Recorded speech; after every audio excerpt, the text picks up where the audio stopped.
Hello everyone, welcome back to online study on. आज हम इस वीडियो में बात करेंगे वीकली करंट अफेयर्स, जो कि हमारा 21 जनवरी से 28 जनवरी तक के जो भी महत्वपूर्ण क्वेश्चंस रहे होंगे उसको हम देखने वाले हैं। इससे पहले आपको जनवरी के 3 वीडियोस प्रोवाइड कराए गए जो कि वीकली थे। अगर आपने उसको नहीं देखा है तो ज़रूर देख लीजिएगा। इस वीडियो के बाद मैं उन सभी वीडियोज़ को मर्ज करके आपके सामने रख दूँगा ताकि आप एक बार रिविजन्स कर सकें।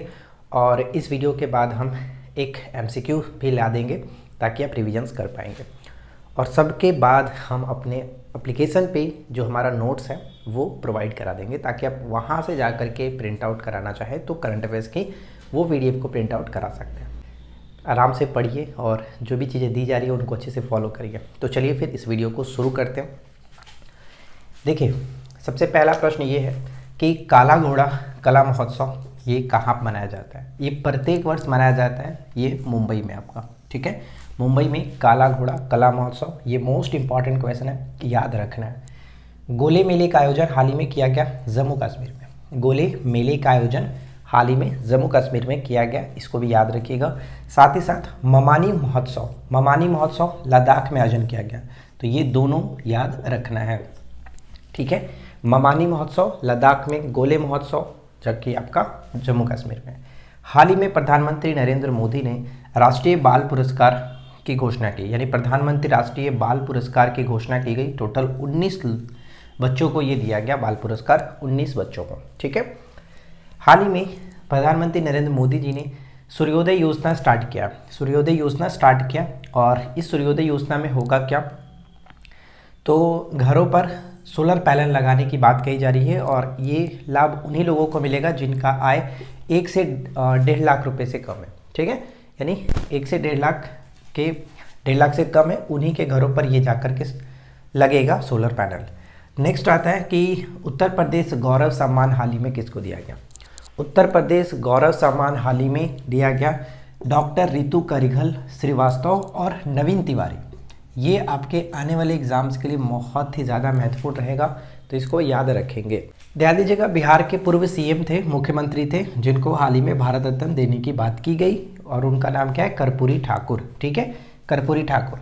ये बहुत ज़्यादा इंपॉर्टेंट रहेगा आपके आने वाले बिहार के किसी भी एग्ज़ाम्स के लिए, तो इस चीज़ को याद रखेंगे। और मैंने इसके बारे में अच्छे से आपको नोट्स में प्रोवाइड करा है, तो आप उसको देख लीजिएगा। नेक्स्ट आता है डिजिटल फॉरेंसिक केंद्र का उद्घाटन। हाल ही में डिजिटल फॉरेंसिक केंद्र का उद्घाटन गुजरात के गांधीनगर में किया गया। गुजरात के गांधीनगर में डिजिटल फॉरेंसिक केंद्र का उद्घाटन किया गया, तो इसको भी याद रखिए।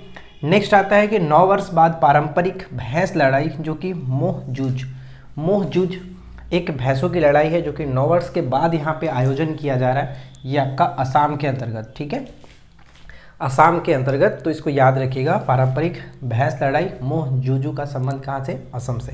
2022-23 के लिए पॉली उमरगर पुरस्कार जो है या फिर अवार्ड है, ये किसको मिला, पॉली उमरगर अवार्ड शुभमन गिल को दिया गया। 2024 में दिया गया, 22-23 के लिए शुभमन गिल को।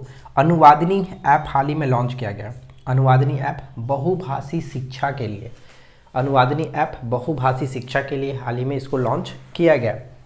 नेक्स्ट आता है कि सुभाष चंद्र बोस आपदा प्रबंधन पुरस्कार 2024, ये बहुत ज़्यादा महत्वपूर्ण होता है, इसको याद रखना है कि सुभाष चंद्र बोस आपदा प्रबंधन पुरस्कार 2024 60 पैराशूट फील्ड हॉस्पिटल जो संस्था है, इसको ये पुरस्कार इस वर्ष मिला।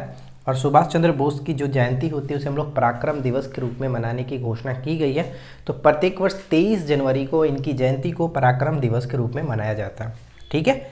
नेक्स्ट आता है कि महामंडल महोत्सव हाल ही में अयोध्या में 42 दिवसीय, ठीक है, 42 डेज वाला ये महोत्सव स्टार्ट किया गया, महामंडल महोत्सव अयोध्या में, तो इसको भी याद रखेंगे। देखिए, जितने भी क्वेश्चंस यहाँ पे आपको बताए गए उनमें ऐसा कुछ नहीं है जो कि आपको छोड़ना है, सबको अच्छे से याद रखिए, क्योंकि एग्जाम्स में अगर क्वेश्चंस बनेंगे तो सबसे पहली नज़र जो होगी वो इसी टाइप के क्वेश्चंस पर होगी, तो इनको अच्छे से याद रखिए। तो फ्रेंड्स, यहाँ पे जो आपको लाइनिंग दिख रही है वो एक्चुअली यहाँ तक रिकॉर्ड हुआ था और इसके बाद का रिकॉर्डिंग नहीं हो पाया, और मैंने तो आराम से पढ़ा दिया, मुझे लगा कि रिकॉर्ड हो रहा है, बट रिकॉर्ड नहीं हो पाया था, इस वजह से ये लाइनिंग आ रहा है। लेकिन कोई बात नहीं, मैं आपको फिर से समझाता हूँ, तो ध्यान से बस ध्यान दीजिए, समझिए, दोबारा मुझे मेहनत करना पड़ रहा। देखिए, यहाँ पे हमारा आ रहा है कि अभ्यास खंजर जो है, अभ्यास खंजर हाल ही में आयोजन किया गया भारत और किर्गिस्तान के बीच। कहाँ पर, तो हिमाचल प्रदेश में इसका आयोजन किया गया, ये याद रखेंगे, हिमाचल प्रदेश में और किर्गिस्तान की जो राजधानी होती है वो बिश्केक होता है, ये याद रखिए। राष्ट्रीय मतदाता दिवस हाल ही में मनाया गया। राष्ट्रीय मतदाता दिवस प्रत्येक वर्ष 25 जनवरी को मनाया जाता है और इस वर्ष का जो थीम रहा 2024 का, नथिंग लाइक वोटिंग, ध्यान दीजिएगा, nothing like voting, I vote for sure, ये इस वर्ष का थीम है, थीम याद रखना है। हाल ही में कितने लोगों को जीवन रक्षक पदक दिया गया? गणतंत्र दिवस के अवसर पर कितने लोगों को जीवन रक्षा पदक देने की घोषणा की गई? टोटल 31 लोगों को, जिसमें 3 मरणोपरांत लोग शामिल हैं। 3 मरणोपरांत लोगों को दिया जाएगा। हाल ही में एक रिपोर्ट आया जिसमें दुनिया में जितने सबसे ज़्यादा स्वर्ण भंडार है जिस देश के पास, उसका रिपोर्ट आया। तो इस रिपोर्ट में विश्व में स्वर्ण भंडार की सूची में भारत को 9वां स्थान दिया गया। भारत को 9वां रैंक मिला है, जबकि प्रथम स्थान यूएसए अमेरिका को, सेकेंड रैंक जर्मनी को और थर्ड रैंक इटली को दिया गया। तो ये रैंक भी याद रखिएगा, हो सकता है पेपर में पूछ लिया जाए, ठीक है। चलिए, इसके बाद नेक्स्ट पॉइंट आता है कि भारतीय अभिनेता, जो दिग्गज अभिनेता है जिनको हाल ही में पद्म भूषण सम्मान देने की घोषणा की गई है, उनका नाम क्या है? तो मिथुन चक्रवर्ती, ठीक है, मिथुन चक्रवर्ती, मिथुन दा के नाम से जो फेमस है। तो भारतीय अभिनेता जिनको हाल ही में पद्म भूषण से पुरस्कार नवाजा जाएगा, मिथुन चक्रवर्ती। अगला है कि भारत ने किस देश के साथ मुक्त व्यापार समझौता किया? तो भारत ने हाल ही में स्विट्जरलैंड के साथ, ध्यान दीजिएगा, भारत ने स्विट्जरलैंड के साथ मुक्त व्यापार पर समझौता पर हस्ताक्षर किया है। बिंदेश्वर पाठक, जिनको हम लोग सुलभ शौचालय के संस्थापक रूप में जानते हैं और काफ़ी फेमस, ये एक सामाजिक कार्यकर्ता भी थे जिनको हाल ही में पद्म विभूषण सम्मान से नवाजे जाने की घोषणा की गई है। पद्म विभूषण, जो कि भारत का दूसरा सबसे बड़ा नागरिक पुरस्कार है भारत रत्न के बाद, ठीक है। तो ये चीज़ याद रखिएगा, बिंदेश्वर पाठक को हाल ही में पद्म विभूषण सम्मान से नवाजा जाएगा। नेक्स्ट आता है हमारा किसान मेला। हाल ही में आयोजन किया गया किसान मेले का आयोजन, जो कि गुजरात में किया गया। अगला सवाल है थाईपुसम त्यौहार, जो कि पेपर के लिए बहुत ज़्यादा महत्वपूर्ण है। थाईपुसम त्यौहार तमिलनाडु में इसका आयोजन किया जाता है प्रत्येक वर्ष, तो याद रखिएगा तमिलनाडु। नेक्स्ट आता है कि भारत और किस देश ने सदा तंसिक संयुक्त अभ्यास किया है? सदा तंसिक संयुक्त अभ्यास भारत और सऊदी अरब के बीच इसका आयोजन किया गया। भारत और सऊदी अरब के बीच सदा तंसिक। उत्तर प्रदेश में कंप्रेस्ड बायोगैस का नया प्लांट, उत्तर प्रदेश के किस स्थान पर कंप्रेस्ड बायोगैस का नया प्लांट स्थापित किया जाएगा? तो बदायूं में, ठीक है, बदायूं में स्थापित किया जाएगा। तो देखिए यहाँ पे जो भी बताया गया उनको अच्छे से याद रखिएगा। अभ्यास खंजर भारत और किर्गिस्तान, हिमाचल प्रदेश में आयोजन किया गया 25 जनवरी को। राष्ट्रीय मतदाता दिवस के रूप में मनाया जाता है, जिसका थीम याद रखना है, nothing like voting, I vote for sure. और जीवन रक्षक पदक 31 लोगों को दिया गया। स्वर्ण भंडार में भारत का स्थिति जो है वो 9वां स्थान पर है। प्रथम यूएसए, सेकेंड जर्मनी और थर्ड हमारा इटली आता है। भारतीय अभिनेता जो थे जैसे मिथुन चक्रवर्ती, इनको पद्म भूषण दिया जाएगा। बिंदेश्वरी पाठक को पद्म विभूषण दिया जाएगा। मुक्त व्यापार भारत ने स्विट्जरलैंड के साथ समझौता किया। बिंदेश्वरी पाठक को पद्म विभूषण हो गया। किसान मेला गुजरात में, थाईपुसम आपका तमिलनाडु में। सदा तंसिक जो अभ्यास है, संयुक्त अभ्यास भारत और सऊदी अरब के बीच। उत्तर प्रदेश में कंप्रेस्ड बायोगैस का जो नया प्लांट लगेगा वो बदायूं में लगेगा। चलिए इसके बाद इधर आते हैं। हाल ही में X-59 शांत सुपरसोनिक विमान का अनावरण हाल ही में नासा ने किया, ठीक है। नासा जो है इन्होंने X-59 शांत सुपरसोनिक विमान का अनावरण किया। मोनपा हैंडमेड कागज को हाल ही में जीआई टैग दिया गया। मोनपा हैंडमेड कागज को जीआई टैग अरुणाचल प्रदेश में दिया गया।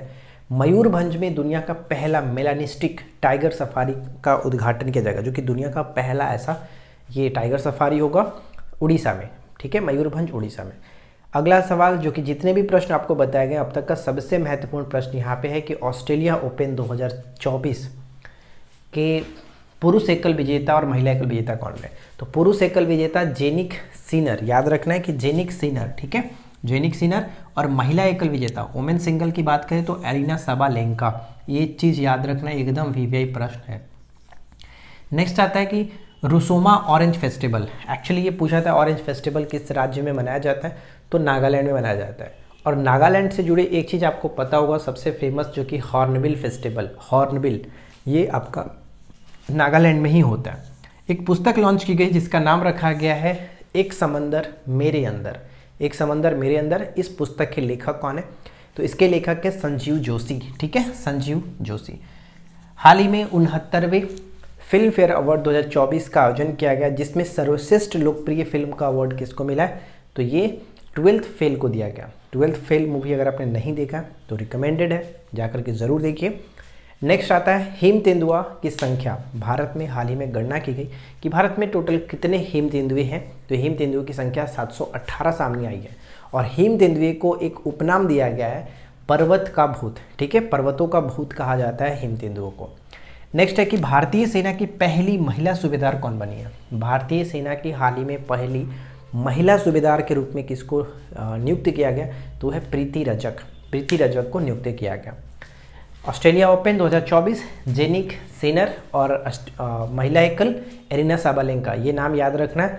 और बाकी इसमें जितने भी चीज़ें बताई गई उन सबको अच्छे से याद रखिए फ्रेंड्स, आने वाले एग्जाम्स के लिए इंपॉर्टेंट रहेगा।